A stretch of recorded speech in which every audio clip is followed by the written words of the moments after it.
Assalamualaikum warahmatullahi wabarakatuh. Perkenalkan, nama saya Neta Putri Khairisa dengan NPM 24011110194 dari Prodi Ekonomi Pembangunan yang saat ini mengikuti kelas bela negara G100.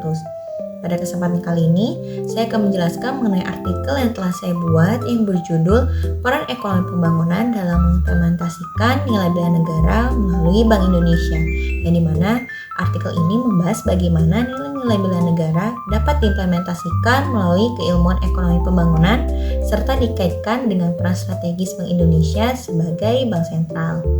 Nah, inti pembahasan artikel ini dapat dirangkum ke dalam beberapa poin utama. Yang pertama, bela negara dalam konteks modern, yang dimana di sini dimaksudkan bahwa bela negara itu tidak hanya dimaknai sebagai pertahanan militer, tetapi juga melalui sektor ekonomi. Ketahanan ekonomi menjadi fondasi penting bagi kedaulatan negara, terutama di tengah tantangan global. Nah, oleh karena itu, kontribusi di bidang ekonomi merupakan bagian dari bela negara yang relevan saat ini. Lalu yang kedua, keilmuan ekonomi pembangunan memiliki peran strategis dalam mendukung pembangunan nasional.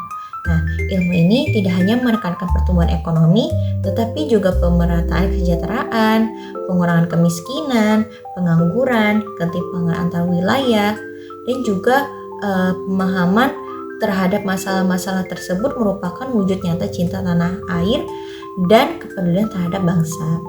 Lalu yang ketiga, artikel ini juga menekankan nilai-nilai bela negara di bidang ekonomi yang meliputi cinta tanah air, kesadaran berbangsa dan bernegara, kesetiaan pada Pancasila, rela berkorban, serta memiliki kemampuan dan kompetensi. Nilai-nilai ini menjadi landasan dalam merumuskan kebijakan ekonomi yang berpihak pada kepentingan nasional dan juga keadilan sosial.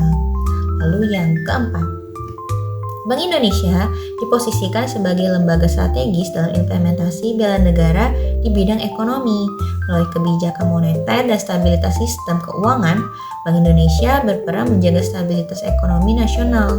Oleh karena itu, bekerja di Bank Indonesia dipandang sebagai bentuk pengabdian profesional yang menuntut integritas, dedikasi, dan orientasi pada kepentingan bangsa. Lalu yang terakhir, artikel ini juga menyimpulkan bahwa integrasi nilai bela negara dengan keilmuan dan profesionalisme ekonomi sangat penting untuk menciptakan sumber daya manusia yang berintegritas dan berkontribusi nyata bagi pembangunan nasional. Dengan demikian, bela negara dapat diwujudkan secara konkret melalui peran di sektor ekonomi, khususnya melalui lembaga strategis seperti Bank Indonesia. Nah, jadi itu dia teman-teman mengenai garis besar dari artikel yang saya buat. Saya harap dari artikel yang saya buat ini bisa memberikan banyak sekali ilmu dan juga manfaat untuk teman-teman semua yang menonton video ini. Sekian dari saya, mohon maaf bila ada salah kata dan kekurangan. Kurang lebihnya, terima kasih. Wassalamualaikum warahmatullahi wabarakatuh.